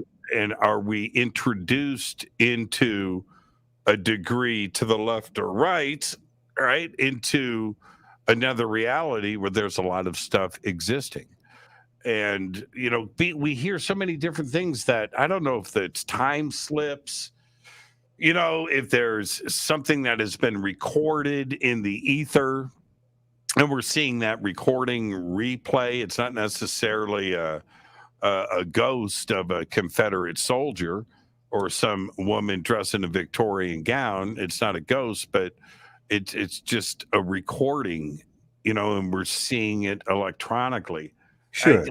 I don't know, and we look at that as maybe some type of time slip, which again it could be that too as well, and it could be part of the phenomenon. Could be all of the above, but you definitely have to take into consideration some of these cases of assault, whether it be somebody just getting smacked in the back of the head or worse, much worse.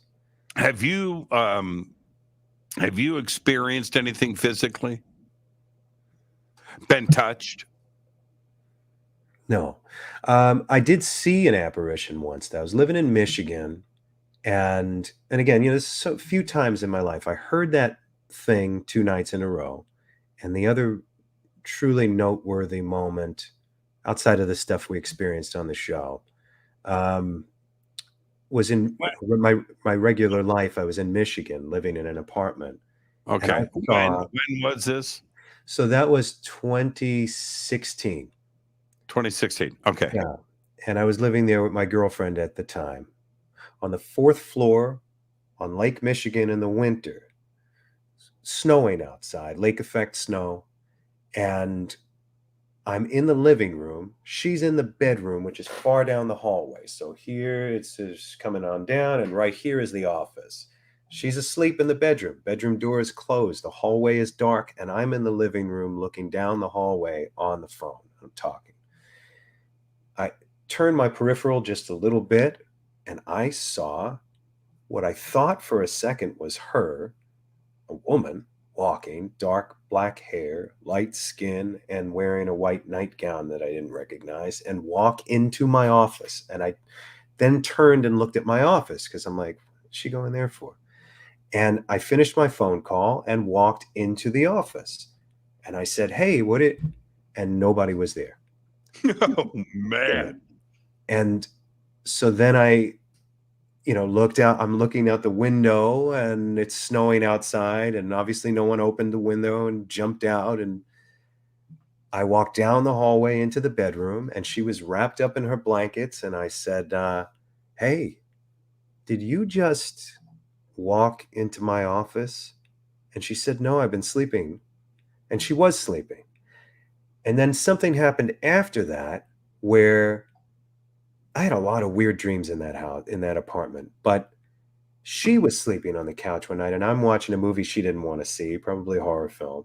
So she fell asleep on the couch. And then she came into the room and said, did you just tap me on the shoulder and tell me to come to bed? And I'm like, no, I've been in here. So it's weird because you say there's some weird phenomena because this ghost, whatever I saw, looked like her just wearing a nightgown that I didn't recognize. And then was that me that came and told her to come to bed? I mean, Yeah, man. Yeah. So what do you do with that? How do you unpack that? I can tell you 100% it happened. Okay. I know that I saw someone walk in, and then there's no way you could explain this away. Well, it's already proven that we're living on a multi-dimensional existence, and so many things could be happening in those parallel dimensions, right? I mean, there are infinite versions of us, and perhaps even infinite worlds with different versions of creatures and living beings on this planet that are slight variations. I mean, it's things we just can't perceive. We just don't understand. And that's exciting. I mean, how do I unpack it? I just think you should just re-examine all the fiction of the last 100 years and consider it real. You know, what do you do? It's just, you can't give in to the fear. No, You know, don't be afraid.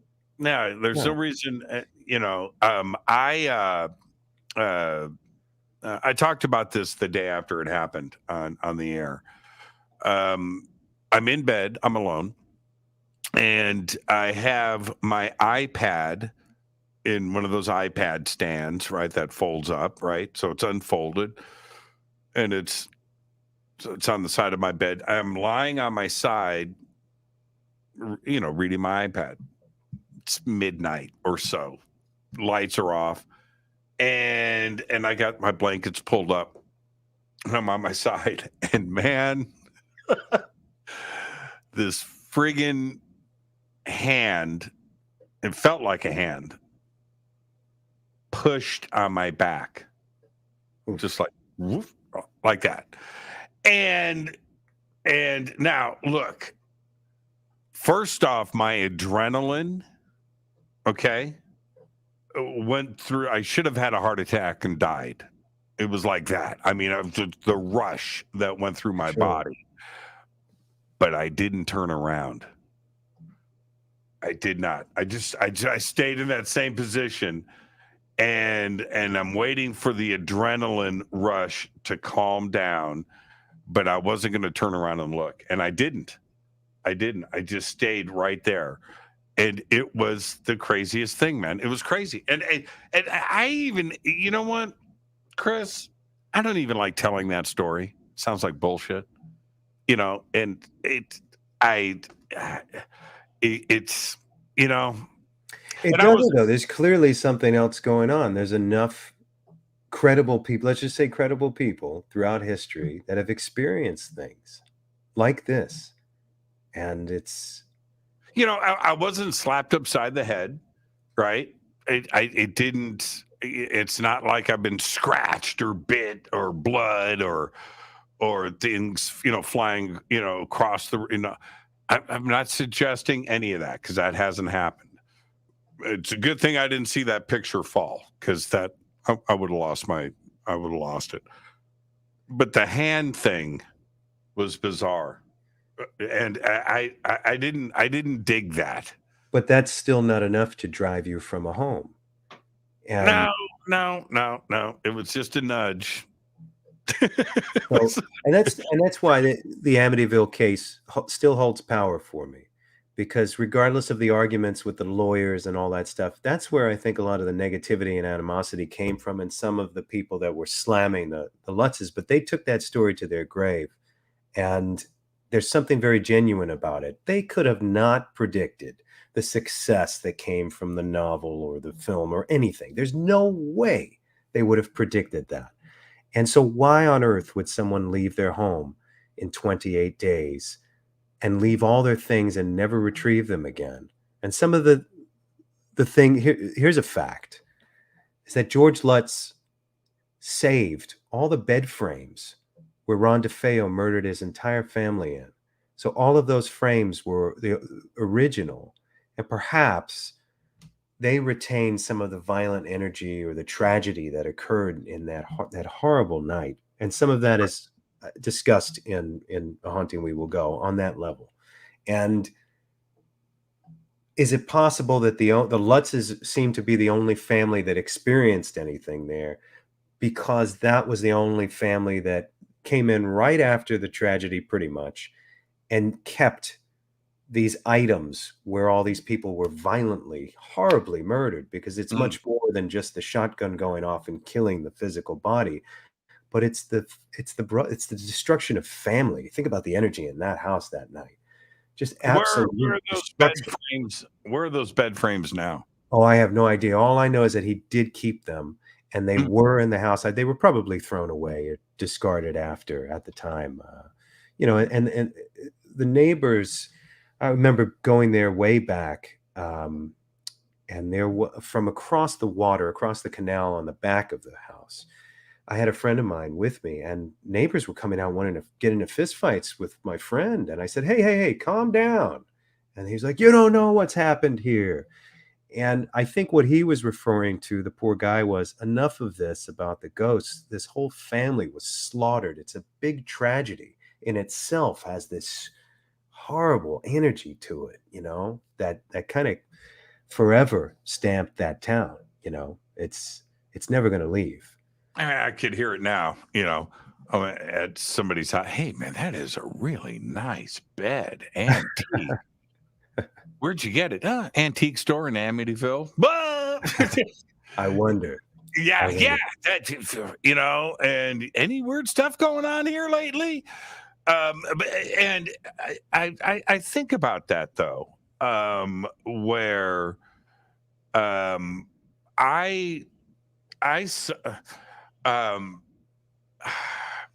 went into a police museum. I did a ghost hunt at this police museum here in LA, and I'm with these ghost hunters. And so I don't think it was part of the ghost hunt itself. But anyway, and it's an old precinct that was built in like 1920, but now it's the LAPD museum. And you remember the North Hollywood bank shootout? Remember that? I do, yeah. Isn't that what inspired Heat? Or am I wrong about that? I don't know. So at the museum, they have the guns that those dudes used. They have remember they had bulletproof. They had their clothing there on mannequins with the bullet holes are in it. Those dudes, anyway, I didn't dig it, man. I didn't dig it. There is some really bad juju going on there. And so I always think about that. Would you want, a collector of memorabilia, right? Some serial killer memorabilia. Would you want that in your house? No. And I have weird stuff all around this house, and sometimes I wonder what I'm getting my hands on.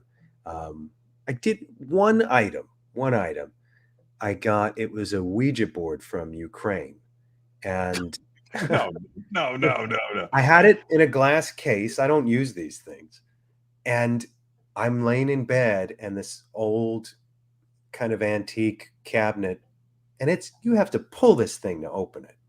It opened while I was in bed, and I'm like, give me a break. It did spook me out that night. It really did. And so I'm somewhat careful about the items. I have this guy. I don't know. He might be haunted. Oh, dude. Dude, you know what? That scene in Close Encounters, right? Yep. That scene. And when, he hears something in, the boy in Muncie, Indiana, in the farmhouse, he opens his eyes. And Spielberg does it so well, right? The jump shot, right, to the monkey. Sure. And that thing to this day, I can't watch that scene. It's a movie about E.T., right? But that friggin' monkey, Don't tell me that thing's fired off by itself. Don't. I have a feel. This is just my office, but the house has a lot of stuff in it, and What there's happened to the Ouija board? it's all the way in another room. I can get it and You show still you. have it? No. Yeah. You still have it? Yeah, one thing I won't keep is somebody said to me, "Oh, do you have any real human skulls?" I said, "Absolutely not." I know a friend from a while back that had kept one, and I think very disrespectfully, in my opinion. He thought it was just this aesthetic he would keep around and everything. Right. And so slowly but surely, some weird things started happening. Moths started filling this thing just out of nowhere. And he would claim he was an atheist and he didn't believe in bad luck and all this stuff, but he got rid of that thing. And it wasn't just because of the moths. He was seeing and feeling things, probably having weird visions, hearing things, and he got rid of that thing very quickly. And I don't believe in, and that's another thing. It's like, unbeknownst to us, sometimes we might be desecrating sacred ground, graves. Our structures might be built upon them. I mean, the United States is one big burial ground. There are certain things I'll just leave alone. Skulls, human bones, things like that. No. I'm just not. And I was, I'm not going to get into specifics here. I can't. But I'm at this small private event. And there was this lady there. There's about 20. It was private. And I'm going to say she was around 30. Okay. Tats. I remember she had short blonde hair, I think. Anyway, so I'm talking to her and she's asking me about whatever. And I said, she had this choker on, right? It's about this wide. I said, that's pretty nice. That's interesting. She goes, just like this, straight face. It's human skin. Oof. What? And then she says, dude, I freaked. I lost it. I did. I mean, I went into uncomfortable zone. Like and she goes, you want to touch it? No. In fact, I'm going to walk over here. It freaked me out. But some people are, how can you be that okay? Right? I don't want to know where it came from. Sure. I mean, there are collectors out there who are seeking holy grail items in their perspective from Ed Gein's house. Why? Why would you do? Why? I wouldn't. I would never. As much as I love these oddities and weird things, I'm very careful about what I pick up because I wouldn't want that near me. There's just like the bed frames from the Amityville house. If they could ever be found, I would not want those near me. No. Why? Yeah. A piece of wood from Ed Gein's barn. What? Yeah. What? Worse, some of the cereal bowls that he made of skulls. And yes. He was a grave robber and obviously murdered a bunch of people. And he fashioned everything from lampshades to cereal bowls to you name it, furniture. Many years ago. All right, I'm just going to say it like it happened. This is mid-90s. All right, mid-90s-ish. I'm at a house, Hollywood. Nice. I'm doing my thing. There's, party thing going on. It was highbrow. Okay. All right. Okay. You got the picture? Yeah. Hollywood Hills. and I'm walking through the house. I'm like, that's cool. It's cool. And I see the bust of this thing, and it's on I don't know if it was a fireplace or a shelf or something, but it's like Beethoven, right? Okay, all right. So I just walk up to it to see who it is, and I look, and there is a brass plaque on the base of it that says Ed Gein. I was like, I gotta go. I gotta go. I'm out. I'm out. I'm out. What? Why? Who? I don't want to know. I don't want the answers. And I just valeted my car and was out of there. But I saw it with my own two eyes. Yeah, no, I couldn't celebrate these people. I've read about them, obviously, and I'm getting ready to make a movie about the making of the movie that was based on him, Texas Chainsaw Massacre, and so is Psycho, obviously. But I have no interest whatsoever in owning a piece of that history at all. I mean, I went into a samurai exhibit with somebody who's very sensitive, and she almost collapsed in there from the energy of just all of that armor and all of those weapons of destruction. I love that stuff. But if someone said, well, here's a katana that slaughtered 100 people, I think I would say, I love the sword, but put it in a museum. It's not mine. Yeah. You don't need that. And there has to be, and scientifically, maybe, hopefully, we'll start to figure some of this stuff out. I think the answer is in quantum physics for sure, if we keep moving in the direction. But there is a transference of energy, and there is a collective energy of the universe. That's it, right? There's positive and negatives, and if you do, for every positive, there's a negative, right? And if you've got a sword that went through a battle, right? Or you've got a gun that killed somebody, and there's a transference of energy there. There has to be, and it goes, haunted dolls, and these conversations. I think that they're real. I think that it's based in reality, and why introduce that into your world? Why do it? I wouldn't. Yeah, you just have to be very careful. That could be the catalyst to a lot of things. I wonder sometimes, what items, because one of the other locations in a haunting we will go is the May Stringer Mansion, Brooksville, Florida, and they have items in there, especially in the attic, that they claim belonged to this one gentleman when he was alive, that this apparition or whatever it is has assaulted several different people, including the caretaker, a woman named Bonnie Letourneau.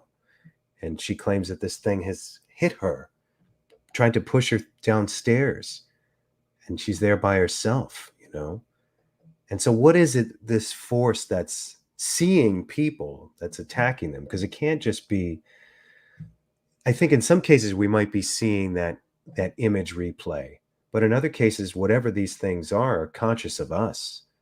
And my question is, and I've asked, and we don't have the actual answer, but I'm always curious as to what people think. How do you think these things are perceiving us? Do they see us as ghosts? Are they trying to defend themselves?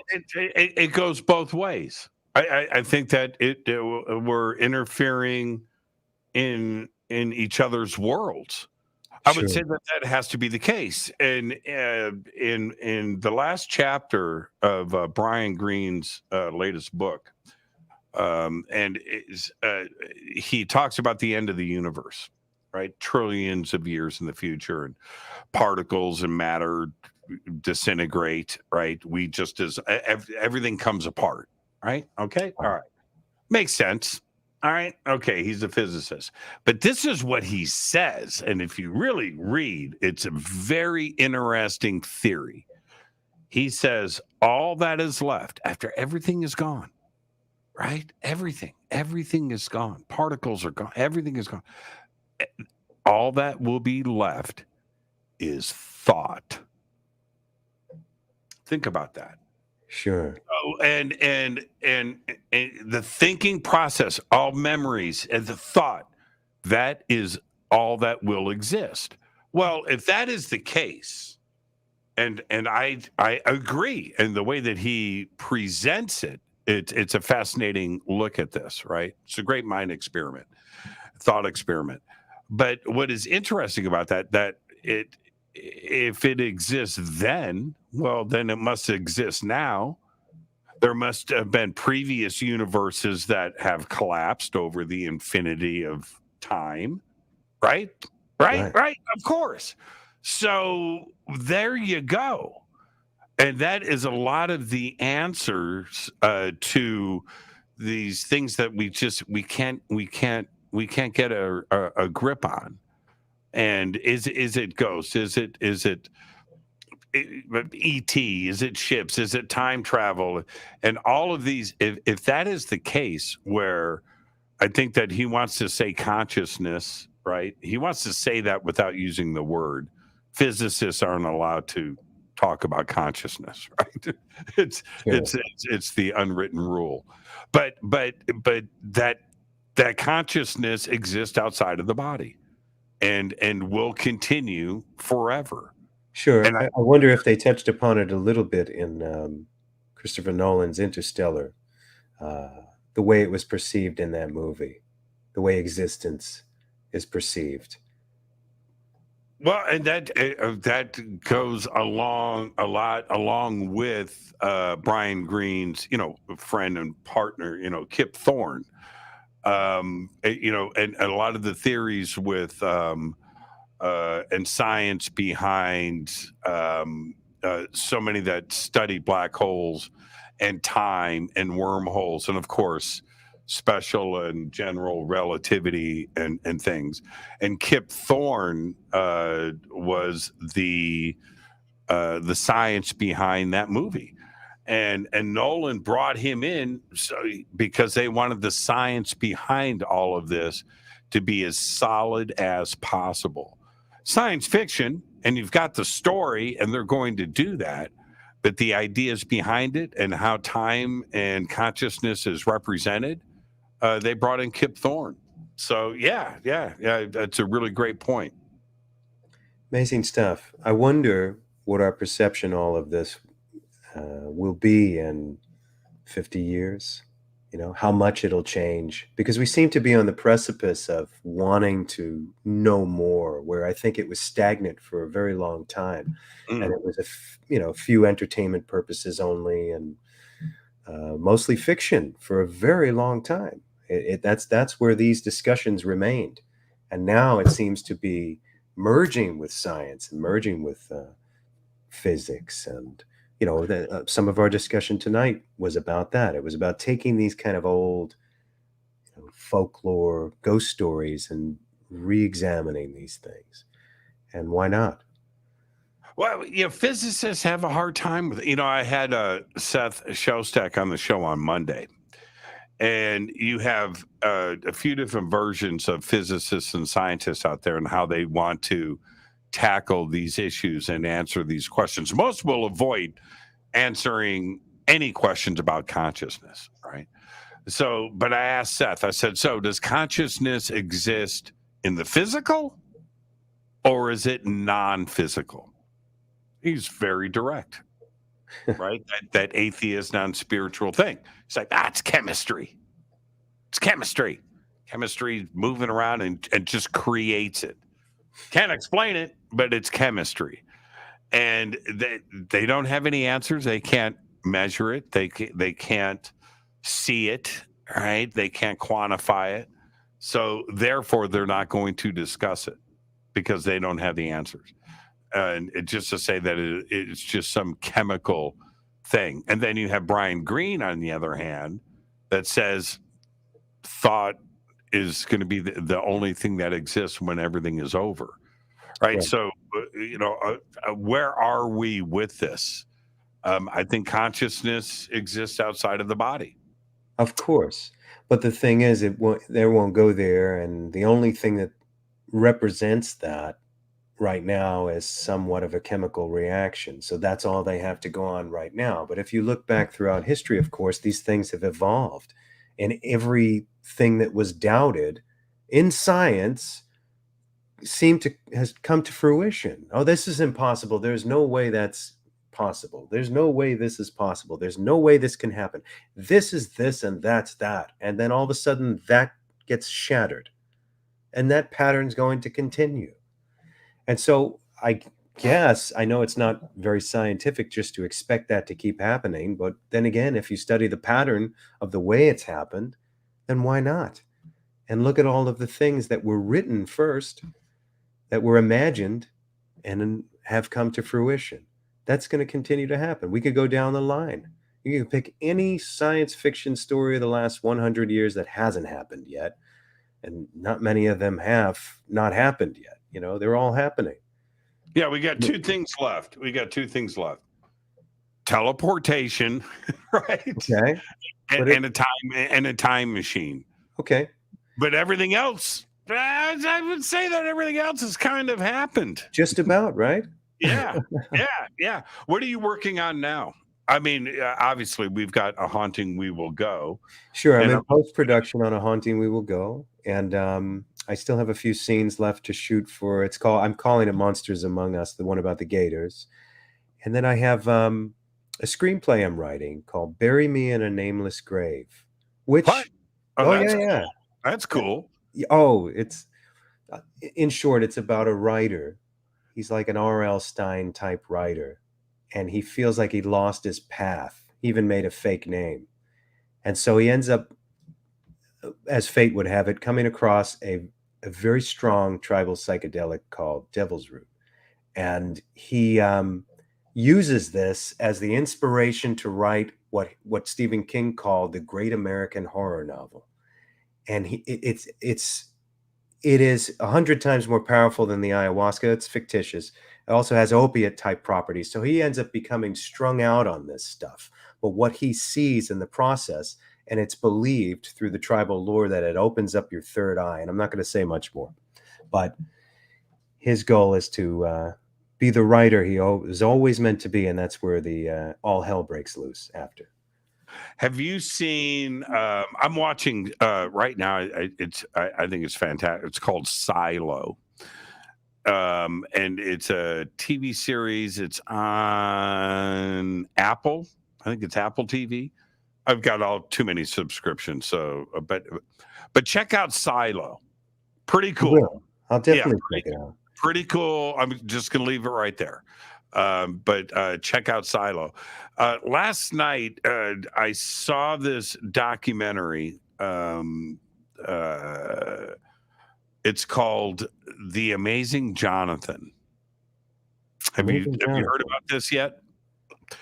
The Amazing Jonathan was a magician. I remember him. Yeah. He would poke stuff through his tongue and cut his arm off and do all these things. The Amazing Jonathan. And I watched the documentary last night, and I'm gonna say for everybody out there, if you're a fan of documentaries, watch this, because it's not what you think as it starts out, what you think it is, and what it ends up being in the end, all the way to the trailer, by the way, to the credits. It's wow. Looking forward to it. Where do I watch it? Amazing Jonathan, Peacock. Okay. Peacock. Yeah, I just do a search, but I think or Hulu, might be Hulu. But The Amazing Jonathan, and I was watching this thing pop up, and I just kind of avoided. And last night I kind of tapped out and went, okay, I'm at the end of the internet, so I might as well watch this. See that. And wow, whoo, man, The Amazing Jonathan. Yeah, highly recommend it. And then after that, go and catch up on Amazing Jonathan on Wikipedia. But yeah, incredible documentary. Will do. Man, Chris, thank you so much, my friend. Look, you've got some stuff in the works. When A Haunting launches, obviously we'll have you back for that. I can't wait to see it. And we'll premiere that here, and I look forward to watching it when it finally gets out of post. Thanks, Jimmy. Yeah, it's the best thing I've made. So I'm really happy with it. That says a lot, my friend. You know, I'm a big fan. So, Thank you. all right. Have a great night, Chris. Behave. And I just saw a ghost in the background. Just letting you know, don't turn around. I'll talk to you, Chris. Take care, Jimmy. Have a great night. What a fantastic conversation tonight. And all of, well, I've got some of Chris's links. They are in the description box below. We've got them in social media. And of course, they're over on our website. And thank you so much, Chris. And tomorrow night, very interesting conversation I'm going to have tomorrow night. I have Dr. Bill Kusalis and his wife, Jackie, are going to be with us. We're going to be talking about Mothman tomorrow night and some other stuff. All the way from the movie Dune, science fiction, and some other things. It's going to be a very interesting show. So I'll see you tomorrow night. This is Fade to Black. I am your host, Jimmy Church. And don't forget, right now, Game Changer membership below. Fade to Black t-shirts below. Click on the links. Get there and get it done. Fade to Black is produced by Hilton J. Palm, Renee Newman, and Michelle Freed. Thank you to Dennis and Kevin, Webmasters, Drew the Geek, Music, Doug Aldrich, Intro, Spaceboy, SpaceboyMusic.com. Fade to Black is produced by KJCR with the Game Changer Network. This broadcast is owned and copyrighted 2023 by Fade to Black and the Game Changer Network, Inc. It cannot be rebroadcast, downloaded, copied, or used anywhere in the known universe without written permission from Fade to Black and the Game Changer Network. I'm your host, Jimmy Church. Until tomorrow night, I want you to be safe. Go Backley Tappy.